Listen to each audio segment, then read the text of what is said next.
I think, to be honest, if you had asked me that question 6 years ago, Anupam, I wouldn't know what you were talking about. I had no idea that there was something called values in leadership. My coaching philosophy is actually founded on a strengths-based philosophy, and it comes from a positive psychology background.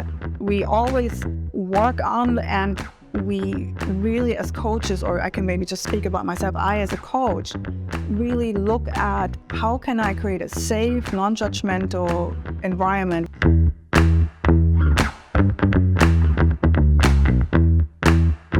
Hello folks, welcome to this session on the book Unfiltered, the CEO and the Coach. The book that has just been released, so please go out and buy it at your nearest bookstores, and you can order it online on Amazon and Flipkart. Saurabh, in chapter 3, you've spoken at length about how Anna gained your trust. Yeah.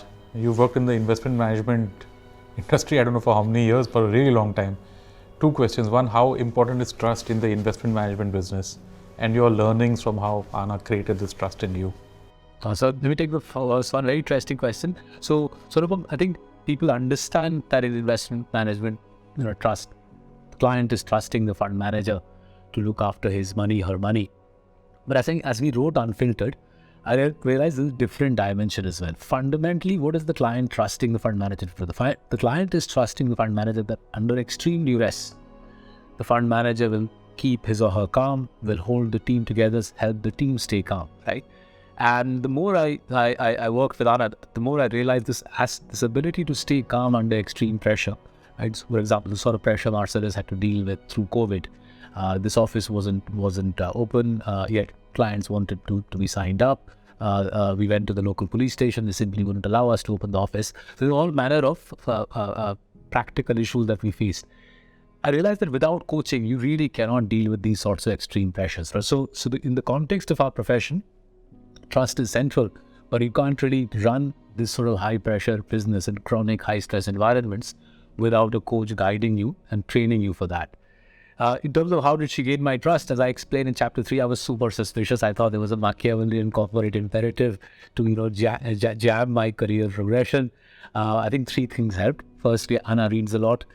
By nature, I'm a bit of a geek. I really connect very quickly with people who read books, also write books. Both of you are now published authors. The second was she took the effort to fly down from London to see me in my workplace. Her husband, Christoph, my wife, Sarvani, we all went out for a lovely dinner.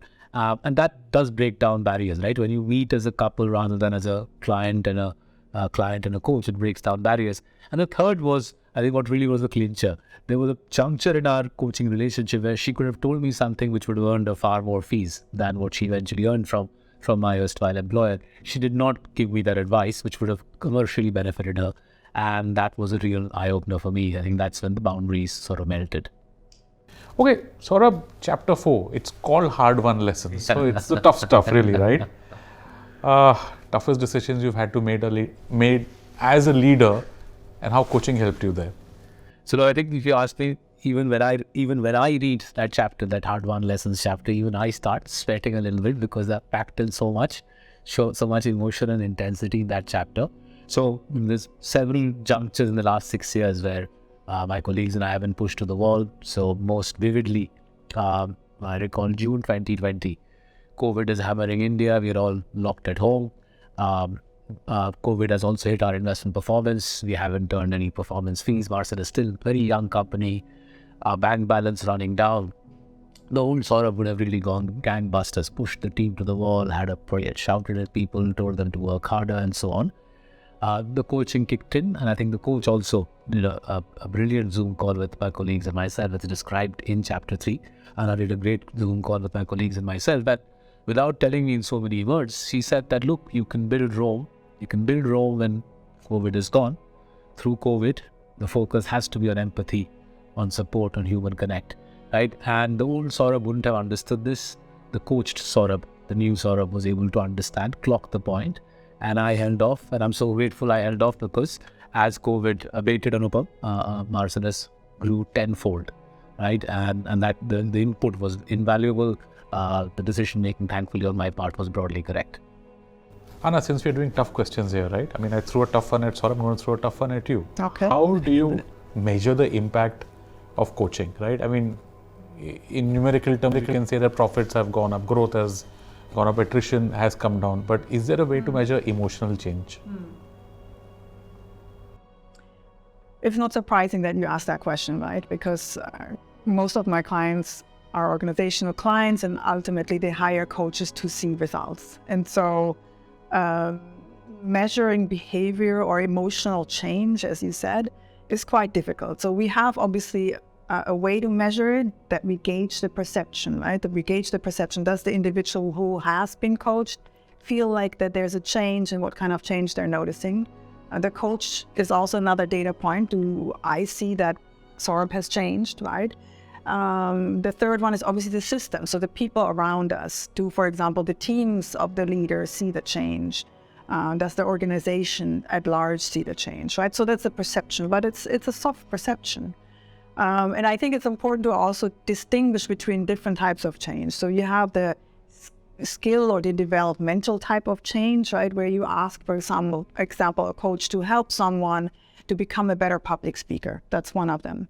You have transitional change, where you help a leader to move from a more micromanaging perspective into an empowering the team perspective. So that's a transition that takes place. And, you have some metrics where you can see, do they delegate more, right? Do they actually have a different outlook when it comes to their leadership and so forth? If you look at the third level of change, which is the, I think, most rewarding type of change, but also the most difficult and challenging one, the transformative change, here you're asking a leader or a client to step into or to lean into the unknown, essentially, right? And to really take a deep look at themselves, their belief systems, their story, and how that shapes who they are today.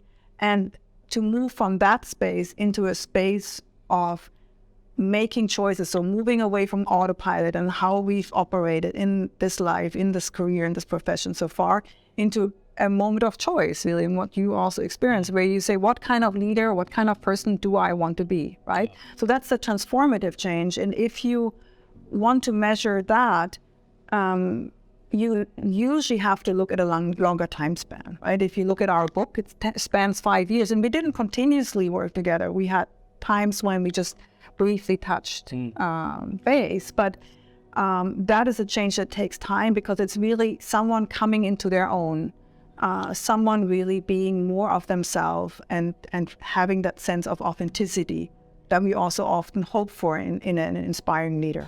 Saurabh, if you compare your notions of leadership before coaching and after coaching, how did they change? What was it before, and how does it stand now? So let's explain this using a real event.